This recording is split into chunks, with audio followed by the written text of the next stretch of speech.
what does a skimo race look like? It's kind of funny, slightly embarrassing. Everybody wears relatively tight skin suits. Sounds And so hot. it's a one piece zip up suit. Not a whole lot different from a cross country ski or downhill ski outfit, but it's basically designed so that the zipper at the front you can open up, and then the inside of the shirt has pockets.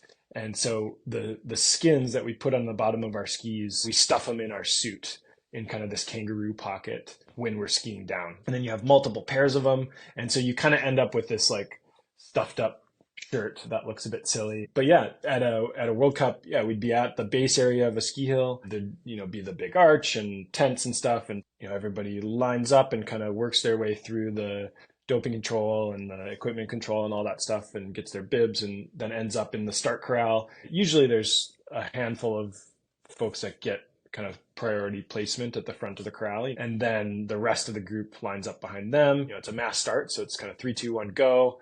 And then there's the mad dash out of the start area. And usually to kind of facilitate smoothness, you start on the piece like a big groomer strip.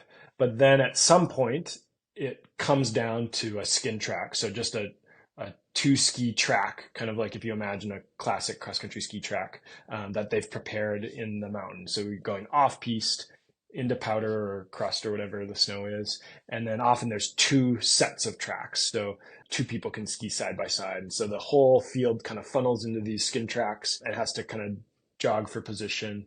And so that's why they start out quite fast, because you want to get into a good position. And then you're on your way, kind of switchbacking up the mountain and heading up to the top. At the top transition, everybody rips off their skins, clicks their skis into ski mode, and then just starts skiing down. And yeah, it's really about skiing as close to kind of the edge of control as you possibly can and going as fast as you possibly can. You still want to be in control, but you want to be as close to being out of control as possible.